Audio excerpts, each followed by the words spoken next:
میں یہ دیکھ کر ششدر رہ گیا اور مسرت کے گہرے احساس سے آشنا ہوا کہ قرآن کے حوالے سے اسلام کی اپروچ سراسر منطق اور استدلال پر مبنی ہے۔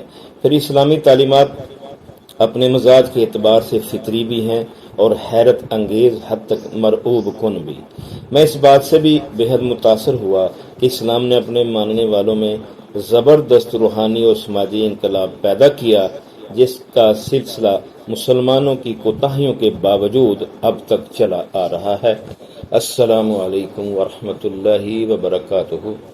بسم اللہ الرحمن الرحیم۔ اللہم صلی علی محمد وعلی آل محمد۔ ہم مسلمان کیوں ہوئے، اس سلسلے کی آج کی شخصیت کا تعارف لے کر آپ کی خدمت میں حاضر ہوں۔ آج کی شخصیت کا تعلق جرمنی سے ہے اور ان کا نام ہے ڈاکٹر حمید مارکوس۔ ان کا تعارف شروع کرنے سے پہلے آپ میرا یوٹیوب چینل سبسکرائب کر دیں اور بیل آئیکن بھی پریس کر دیں تاکہ اس طرح کی ایمان افروز داستانیں آپ تک پہنچتی رہیں۔ ڈاکٹر حمید مارکوس ایک سائنسدان، مصنف اور صحافی کی حیثیت سے جرمنی میں خاصی شہرت و عزت کے مالک تھے۔ اب ان کی کہانی انہی کی زبانی۔ یہ میں نہیں جانتا کہ کیوں، مگر بچپن ہی سے میرے اندر اسلام کو سمجھنے کی لگن موجود تھی۔ چنانچہ دیگر لٹریچر کے علاوہ میں نے ہوش سنبھالنے پر قرآن کا توجہ سے مطالعہ شروع کیا۔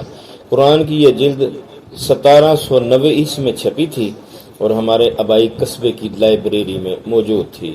یہ وہی نسخہ تھا جس سے مشہور جرمن مفکر گوئٹے نے اسلام کے بارے میں معلومات حاصل کی تھیں۔ میں یہ دیکھ کر ششدر رہ گیا اور مسرت کے گہرے احساس سے آشنا ہوا کہ قرآن کے حوالے سے اسلام کی اپروچ سراسر منطق اور استدلال پر مبنی ہے۔ پھر اسلامی تعلیمات اپنے مزاج کے اعتبار سے فطری بھی ہیں اور حیرت انگیز حد تک مرعوب کن بھی۔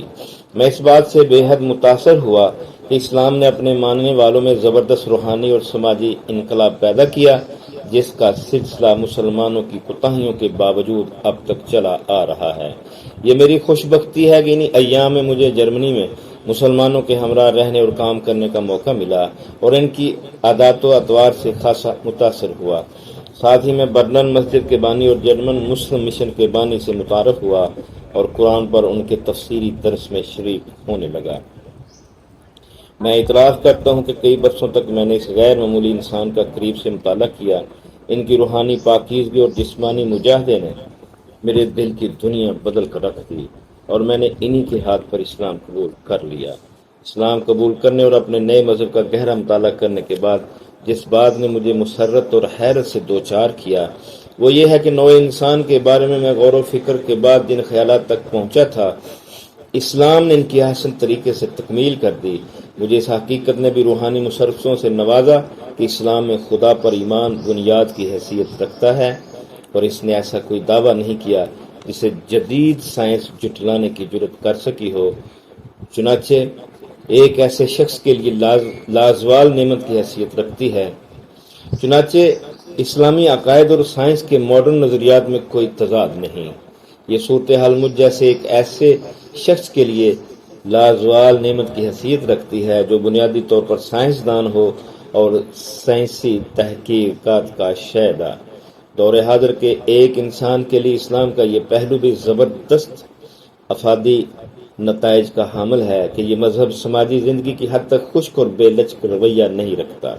یہ زندگی کے ساتھ چلنے کے قائل ہے، بلکہ ایسے فطری اور باوقار نظام کا پرچار کرتا ہے جو پوری زندگی کو متاثر کرتا ہے۔